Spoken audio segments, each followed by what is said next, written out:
Você se lembra deste gabarito de alianças? Na teleaula passada, nós vimos que com este gabarito de alianças, o seu Jorge faz uma medição indireta para tirar em instantes a medida dos dedos dos noivos. E nós vimos também que esse recurso para medir por comparação também é usado pelo profissional da mecânica, lembra? O que o seu Jorge está falando é que na mecânica a comparação indireta é feita tanto por calibradores, que foi o tema da última teleaula, como por verificadores, que é o assunto desta teleaula de hoje. Hoje você vai aprender para que servem e como funcionam os diversos tipos de verificadores. Viu só? A nossa teleaula de hoje está justinha para quem quer os melhores resultados na mecânica.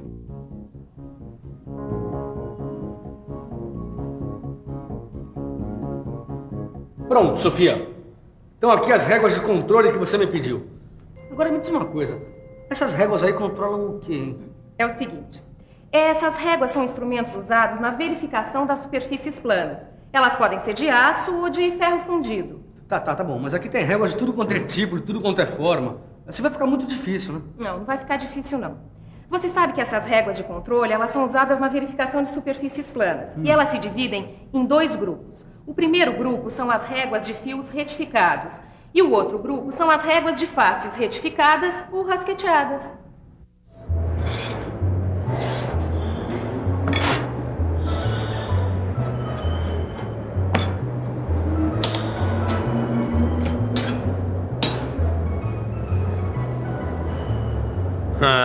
Eu acho que a superfície dessa peça tá super plana. Calma, Tito, você ainda não usou a régua de controle? Bom, então me diga lá, qual dos dois grupos que eu vou usar para saber se o meu trabalho tá com qualidade? No seu caso, você vai ter que usar o grupo das réguas de fio retificado.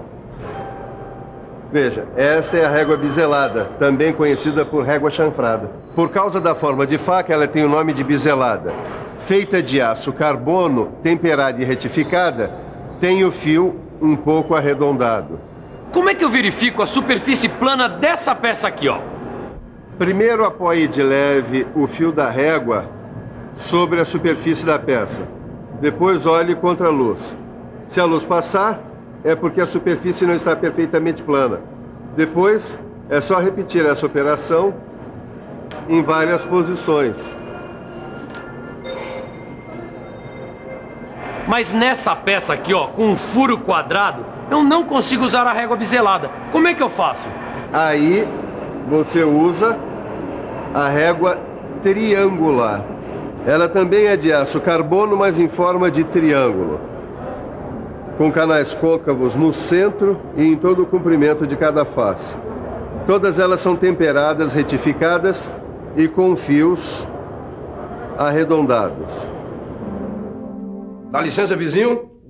Passei para bater um papo. Mas se eu tô te atrapalhando, eu volto depois. Imagina, Antero, você chegou em boa hora. Você vai me ajudar a fazer a manutenção desse torno que não tá legal. Ele não tá mantendo os diâmetros, tá fazendo cones em vez de cilindros, vê se pode. Me diz uma coisa, que instrumento é bom para este tipo de serviço? Eu vou usar os dois tipos de réguas de faces retificadas ou rasqueteadas. A de superfície plana, que é essa aqui, serve para achar as partes altas das superfícies planas que devem ser rasqueteadas, ou seja, que devem ser raspadas. E a triangular plana serve para verificar a planeza de duas superfícies em ângulo agudo, ou empenamento de bloco de motor, podendo ter ângulo de 45 graus ou de 60 graus. Pelo que eu estou vendo, as duas foram feitas de ferro fundido. Ananias, como é que elas são usadas? Primeiro eu faço o seguinte, ó. Me ajuda aqui. Primeiro eu vou passar tinta na superfície. A tinta tem que ficar espalhada uniformemente, porque é a superfície plana que vai entrar em contato com o barramento do torno. Aí, é só deslizar a régua sem pressioná-la que a tinta marca os pontos altos, indicando que eles devem ser raspados. E o rabo de andorinha do carro transversal do torno? Tá tudo certo com ele? Que nada. Com a ajuda dessa régua triangular plana, eu vou repetir a operação de rasqueteamento que eu fiz aqui no barramento do torno. Olha só.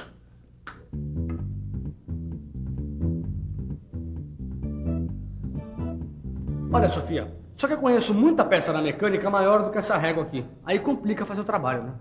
É por isso que sempre que for possível, a régua ela deve ter um comprimento maior do que a superfície a ser verificada. E como é que eu vou saber os tamanhos de réguas disponíveis por aí? Não se preocupe, Caio. As dimensões das réguas encontradas no comércio estão todas indicadas nos catálogos do fabricante. Isso aí realmente ajuda a fazer um trabalho de qualidade, né? E se você está preocupado com a qualidade, tem alguns pontos básicos que você não pode esquecer para a melhor conservação do instrumento. É importante não pressionar nem atritar a régua de fios retificados contra a superfície. A operação deve ser feita com leveza. Evitar choque, então, é fundamental. Por isso é recomendado não manter a régua de controle em contato com outros instrumentos. Em caso de ferrugem nas suas superfícies, a régua deve ser limpa com pedra pómez e óleo. A lixa não pode ser usada de jeito nenhum. Depois de ser usada, a régua deve ser limpa, lubrificada e guardada em seu estojo.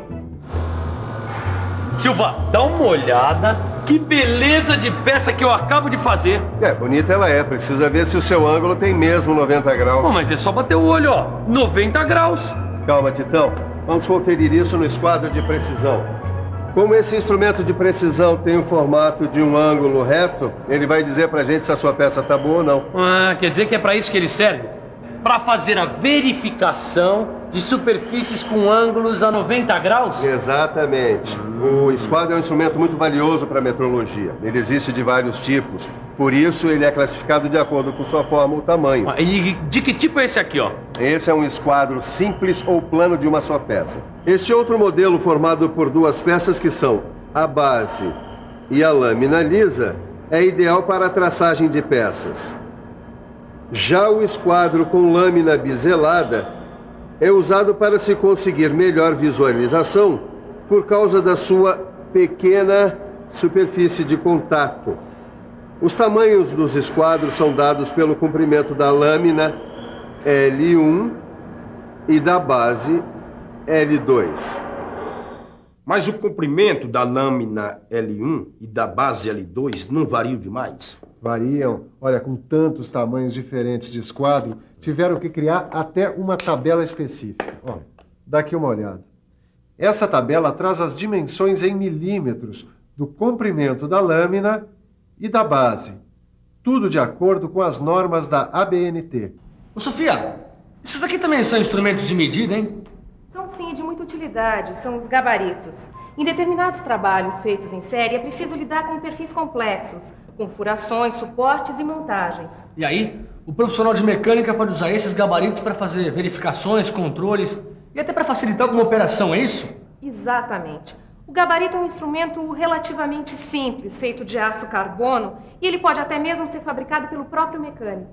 E fica bom? Claro, dá até para dizer que os gabaritos são instrumentos de verificação feitos sob medida para a necessidade do mecânico. Como assim? É que suas formas, tipos e tamanhos variam de acordo com o trabalho que deve ser realizado. Os gabaritos comerciais são encontrados à venda em formas padronizadas. Existem verificadores de raios, de ângulo fixo para ferramenta de corte, escantilhões para rosca métrica e Whitworth. Silva, eu só não sei para que serve vários desses instrumentos aqui. Para mim, por exemplo, esse aqui parece um canivete. Tito, até que lembra, mas esse daqui é um verificador de raio. Ele serve para verificar raios internos e externos. Repare que cada lâmina traz estampada a medida do raio. Suas dimensões variam em geral de 1 a 15 milímetros ou de 1/32 de polegada a meia polegada. Bom, tudo bem, mas qual é a diferença dos dois extremos do verificador de raios? É que este lado verifica raio côncavo, este outro verifica raio convexo. E que outro tipo é esse aí? Esse daqui é o verificador de ângulos. Olha aqui. Ele serve para verificar as superfícies em ângulos? Exatamente. Veja que cada lâmina tem um ângulo gravado que varia de 1 a 45 graus. Tito, olha só como é fácil fazer a verificação de uma ferramenta. Olha, eu já sei quais são os instrumentos para verificar a planeza de superfície de uma peça e até o seu ângulo. Mas como é que eu sei a espessura de uma chapa que vai ser usada na fabricação de uma peça? Boa pergunta, Caio. Nesse caso, você pode contar com a ajuda das fieiras. A fieira também é chamada de verificador de chapas e fios. Ela serve para verificação de espessuras e diâmetros. Ela é bem resistente, hein? É sim. Esse modelo é de aço temperado. Por que existem tantos entalhes? Cada entalhe corresponde a uma medida de diâmetro dos fios ou espessura de chapas, conforme a fieira adotada. A verificação é feita por tentativas, procurando um entalhe que se ajusta ao fio ou à chapa que se deseja verificar. No Brasil, nós adotamos as fieiras mais usadas na Inglaterra e nos Estados Unidos. Para fazer a comparação entre essas duas medidas, existem tabelas específicas, que você encontra no seu livro de estudos. Silva, usar uma tabela até que é muito fácil. Agora, posicionar essa ferramenta aqui no torno... Mas, Tito, você precisa usar os escantilhões para rosca métrica e Whitworth. Eles servem para verificar e posicionar ferramentas para roscar em um torno aqui. Viu? Bom, agora só falta dar uma olhada se o passo dessa rosca aqui, ó, tá como manda o figurino. Ué, você não sabe que o verificador de roscas é usado justamente para verificar rosca em todos os sistemas? Repare que nas suas lâminas está gravado o número de fios por polegada ou o passo da rosca em milímetros. Pronto. Tá aqui a broca que não estava cortando. Ah, obrigado, Antero.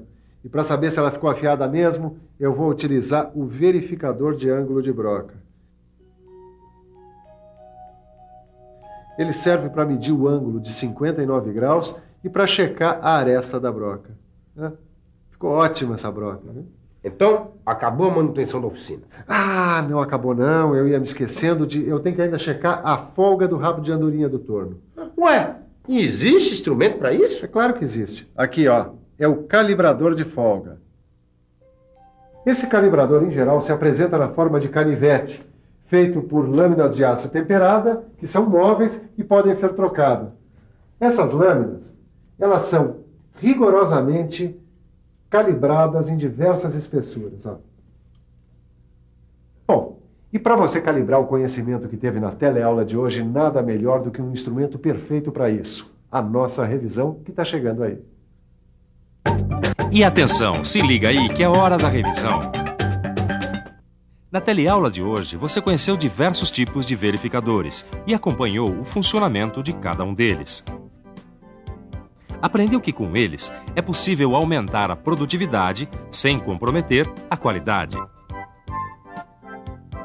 No seu livro de estudo, você encontra exercícios preciosos para fixar tudo o que aprendeu hoje.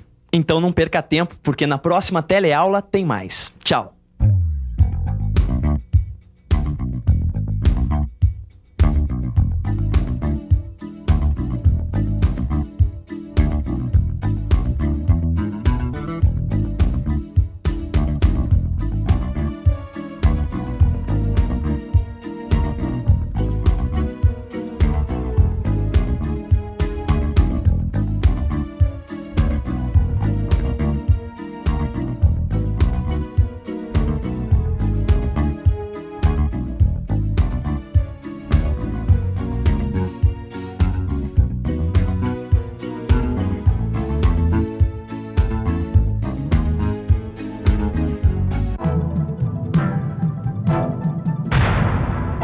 Telecurso 2000, um programa de educação do Sistema Fiesp e da Fundação Roberto Marinho.